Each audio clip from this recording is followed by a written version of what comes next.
మంగళగిరి క్షేత్రం గురించి ఒక విషయం అంటే మామూలుగా పానకం పోస్తే సగం తాగుతాడు సగం ఇస్తాడు, గుటక వేసిన శబ్దం వినపడుతుంది అని సాధారణ భక్తులందరూ అట్లాగే చెప్పుకుంటారు.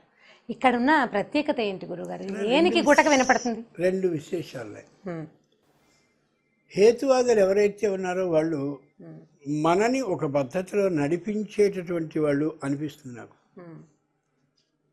కలియుగంలో ఏ దైవానికి కూడా మహిమ ఉండదని స్పష్టంగా వ్యాసుడు భాగవతంలో చెప్పేశాడు. అంచేత ప్రతి దైవానికి శక్తి ఉంటుంది కానీ మహిమని చూపించడు. ఈవేళ ఇలా ఉన్నటువంటి దైవం రేపు అటు తిరిగి అలా ఉండడు. ఈవేళ కళ్ళు మూసుకుని కనిపించే దైవం ఓ రోజున అలా కళ్ళు తెరిచి చూడడు. అంటే వినాయకుడు పాలు తాగడంటారు. వినాయకుడు పాలు తాగడం అది పూర్తి బుద్ధిహీనతకి నిదర్శనం. ఈ వెర్రి గొర్రె జనం కొంతమంది ఉంటారు భక్తులు, అబ్బో వినాయకుడు పాలు తాగేస్తున్నాడు, అబ్బాయి వినాయకుడు మామిడి రసం కూడా తాగాడు. ఇదిగో పులి అంటే అదిగో తోక. తప్పు. మంగళగిరి క్షేత్రం గంధకం ఉన్నటువంటి కొండ మీద ఉన్నటువంటిది. గంధకానికి ఉండేటటువంటి వేడిమితనం కారణంగానే అక్కడ బెల్లపు పానకాన్ని రోజు దైవానికి అర్పిస్తూ ఉన్నా ఒక్క చీమ కూడా కనిపించదు. దైవం యొక్క మహిమ అని నమ్మచ్చునేమో కానీ మహిమ మాత్రమే అనడం సరికాదు. నేను సంపూర్ణమైన ఆస్తిక లక్షణం ఉన్నటువంటి వాడిని, నిత్య ఆరాధన చేసేవాడిని తప్ప నాస్తికుడిని కాదు. కాకపోతే హేతువాద దృష్టితో మనం గమనించుకోగలగాలి. మంగళగిరిలో దైవానికి శంఖంతో అలా పానకాన్ని పోయగానే కాసేపు అయిన తర్వాత గుటక వస్తుంది. అప్పుడు ఇక్కడంటే పానకాన్ని తీసుకుంటారు. ఆ వెళ్ళేటటువంటి ఏదైతే సొరంగం లాంటి మార్గం ఉందో ఆ పానకం అక్కడికి వెళ్ళాక ఇంత చిన్న ఒక కడవ లాంటి భాగం ఉన్నాక అది నిండాక ఆ పైన ఈ భాగం పైన ఉండేటటువంటి చిల్లులోకి ఒక్కసారిగా పడిపోతుంది పానకం.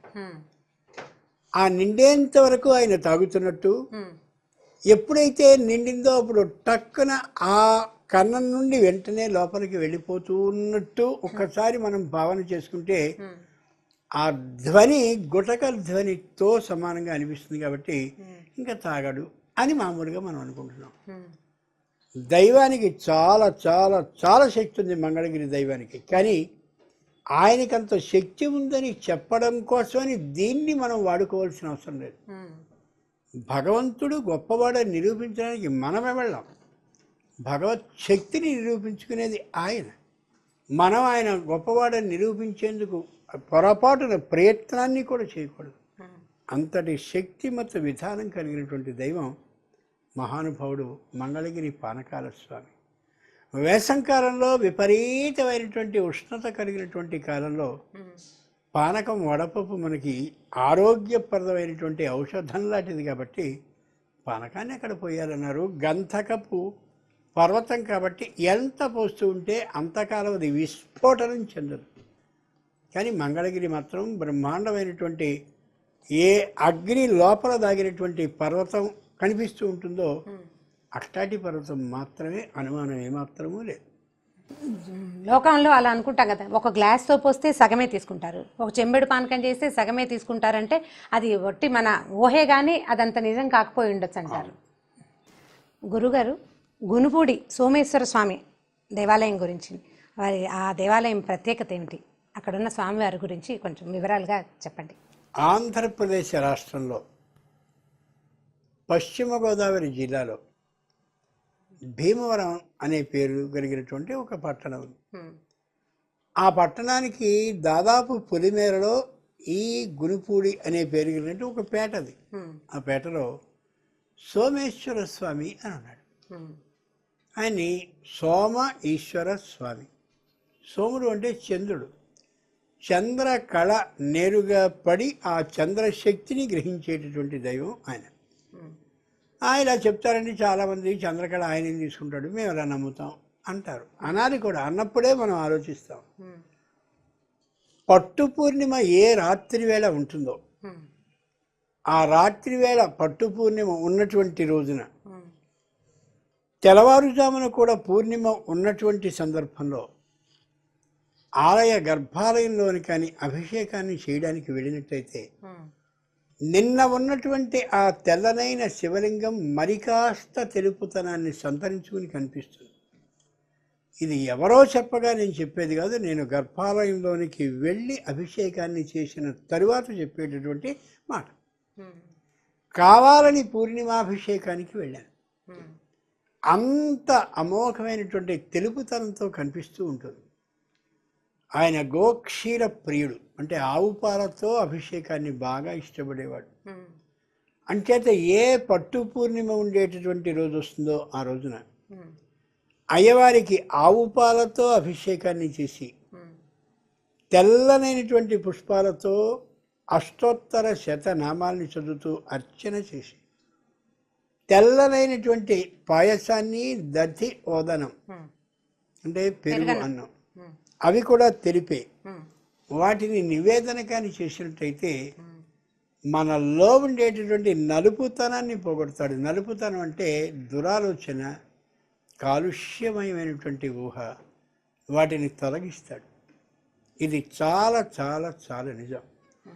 ఆలయానికి ఏదో వ్యతిరేకత కలిగించాలనే బుద్ధితో ప్రయత్నించిన ఒక వ్యక్తి పూర్ణిమ నాడు దైవాభిషేకం జరుగుతుంటే అక్కడ ఉండి వెంటనే తనంత తానుగా తనలో అభిప్రాయాన్ని తెలియజేసి ఈ దైవానికి ఎప్పుడూ అట్లాంటి పొరపాటుని నేను చేయదలచను, తప్పు చేస్తున్నానని లోపల నుండి తనకు తానే స్వయంగా చెప్పేశాడు. అంతటి శక్తివంతుడు ఆయన. యథార్థంగా ఓ మాట తెలుస్తుంది, అర్చకస్య తపో యోగాత్తని సూత్రం. అక్కడ అర్చన చేసేటటువంటి అర్చకుడు ఎవరైతే ఉంటారో ఆయన నిరంతరం అలా అభిషేకాలు అర్చనలు చేస్తూ చేస్తూ తపశ్శక్తిని అలా ధారపోస్తూ ఉన్నప్పుడు ఆ ఉండేటటువంటి విగ్రహం యొక్క శక్తి మరింత పెరుగుతుంది. తిరుమలలో షట్ కాల అర్చనలు జరుగుతాయి. రోజుకి 6 మార్లు బ్రహ్మాండమైన అర్చనలు జరుగుతాయి.